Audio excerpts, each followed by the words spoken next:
the average atomic mass of the element. So that's the weighted. That means this one's gonna have more effect than this one here. So I might start out 30.6%. That means per 100. I'm gonna multiply that by 159.37 atomic mass units. And then I'm gonna sum that with 15.79%. Per means per 100. 162.79. And I'm gonna sum that with 53.61%. Percent means per 100, bless you. 163.9. Had to do that more than once. It was really unfortunate. And this is option C. Any questions on this question? Here's where we ended Monday. Did this make sense? Or I. Why would Uh-oh, you throw it in I'd. Ite and I'd are slightly different. What I wrote is I. Really good question.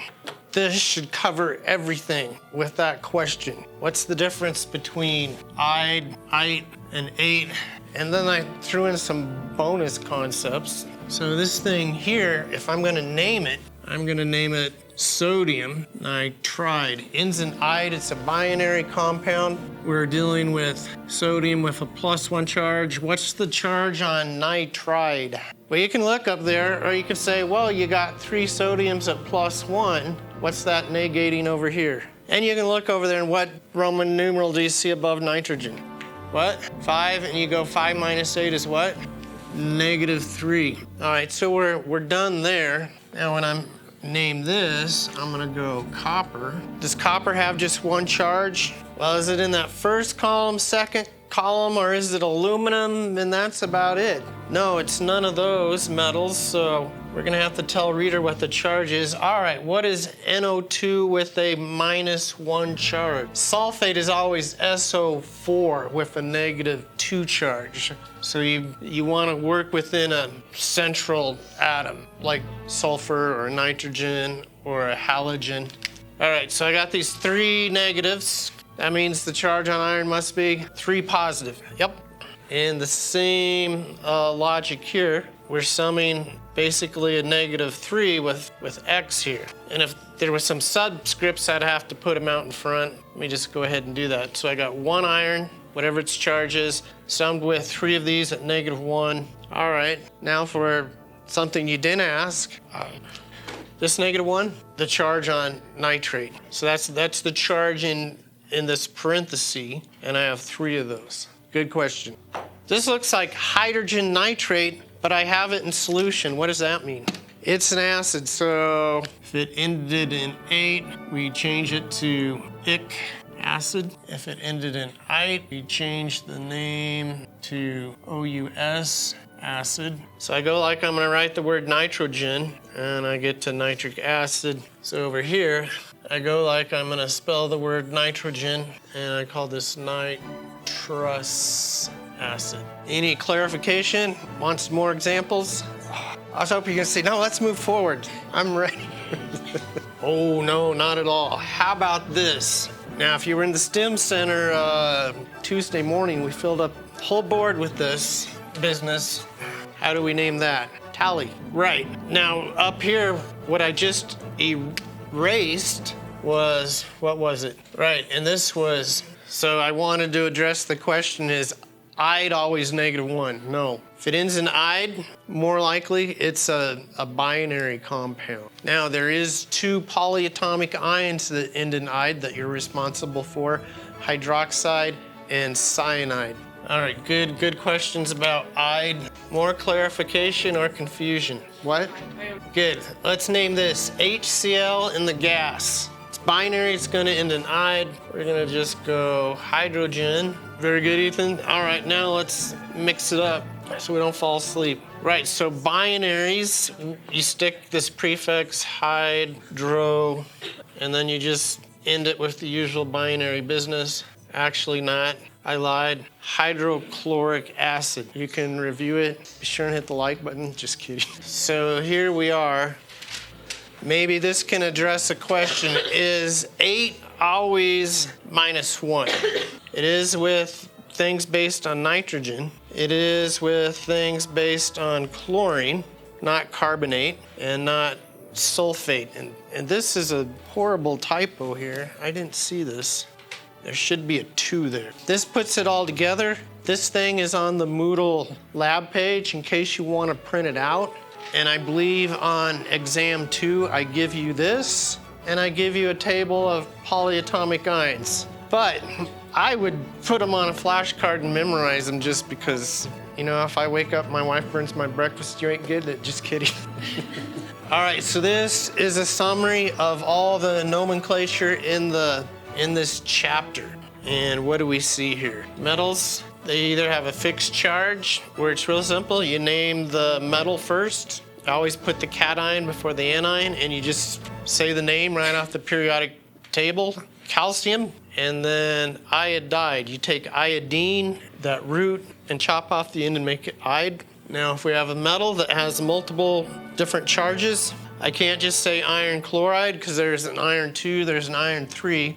That's typically what we find in nature. In the lab, we have iron 5 and some weird other ones. Probably somebody made iron 1. It's not very common. All right, 3 chlorines at -1, so that means this charge on iron must be 3. So iron 3 chloride. Molecular compounds formed from non-metals only. We don't look at the charges to figure out subscripts. We're either given a name or we're given the formula and we got to come up with the name. The only similarity is when they're binary like this, they end in "ide," but I don't try and figure out the charge on oxide or anything. This is just going to be diphosphorus pentaoxide. All right, acids, you're going to notice hydrogen on the left, and binary, we're going to go hydro, the base name of the non-metal. So we take chlorine and chop it off and make it chloric. So basically chop off the "ide" part and add IC and the word acid, hydrochloric acid. Oxyions, that's why you're going to want to learn all those polyatomic ions like nitrate, carbonate, sulfate, phosphate, phosphite, nitrite, hypochlorite, perchlorate, ends in "ite." It's going to be us, like this is sulfurous acid. If it ends in 8, here's the phosphate. This is going to be phosphoric. Any questions on this? Putting it all together, kind of like the other slide here. Molecular, Greek prefixes for the number. In the first atoms, first elements there in 1, we don't say monocarbon, monoxide, we just say carbon monoxide. Calcium fluoride, only one type of ion, hydrofluoric acid. Iron 3 nitrate. Perchloric acid, this is the perchlorate polyatomic ion. Here I see SO3 with a 2- charge. That's why there's 2 hydrogens. That is sulfite, and sulfur is always a little weird. This is sulfurous acid. I always ask students, why is Wyoming coal better than West Virginia coal? Coal, what? Because we get the royalties.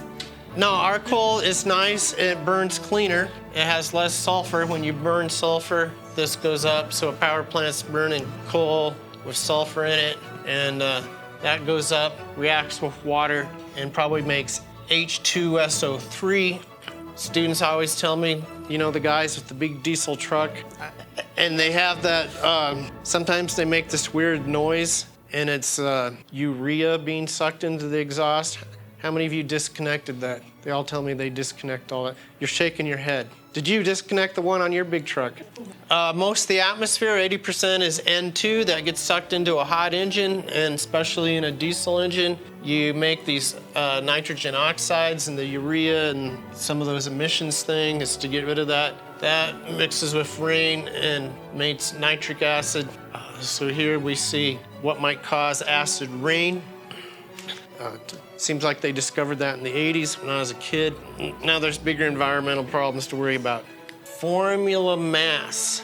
Don't know why this is the last slide.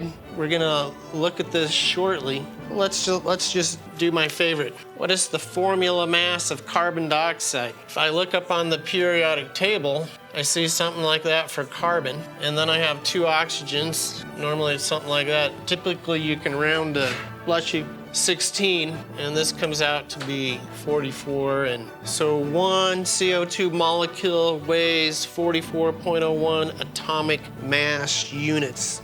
So we'll have time to look at this more. Here is a small crystal sodium chloride. We've already seen a bunch of pictures of it. The Food and Drug Administration says you don't want to eat any more than 2.4 grams of sodium.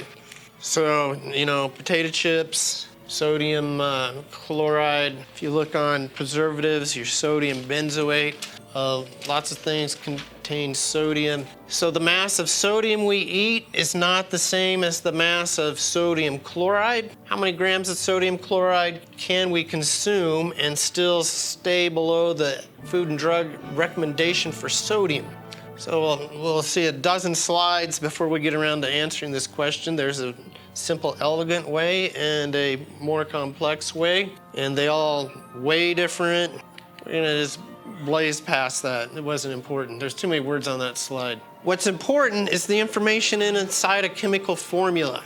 It can tell us quite a bit. We already know a chemical formula gives us the ratio of atoms or how many actual atoms. So along with the atomic and formula mass, we just calculated a formula mass for carbon dioxide. We can calculate one for sodium chloride as well. We can use these to calculate the amount of an element in a compound. How much iron is in a given amount of iron ore? How much chlorine is in a given amount of Freon 12, perhaps? So these slides are getting dated. I've been to some hardware stores, and I don't see the old bends and scales like we used to see. But just imagine, some hardware stores sell nails by the pound, which is easier than selling them by the nail. Often you need to buy hundreds of nails, and counting them takes too long. A customer still needs to know the number of nails contained in a given amount of weight. This problem is similar to asking how many atoms are in a given mass of an element.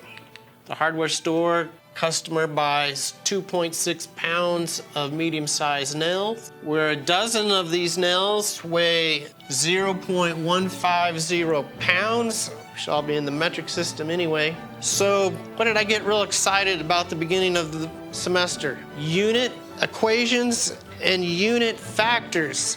And I said, oh, this is so important. Maybe not for this particular problem, but this came from saying a dozen equals 12, all right? And this saying a dozen nails weighs this much. So here are two unit factors. So if we want to know how many nails we bought in 2.6 pounds, we make this railroad track. And I don't ask myself, do I divide, do I multiply? Well, I put nails here and dozen up there, and then I say, well, I don't care how many dozen nails, I want actually nails. So I'm multiplying by a dozen, and I don't really even think about all that. I set this up so my units go away, and then I pull out my calculator and I times this number by 12, and then I divide the answer by 0.15. Or I go 12 divided by this, multiplied by that. And I come up with 208 nails. So there is the unit equation. Guess I better end. I'm hearing all this noise.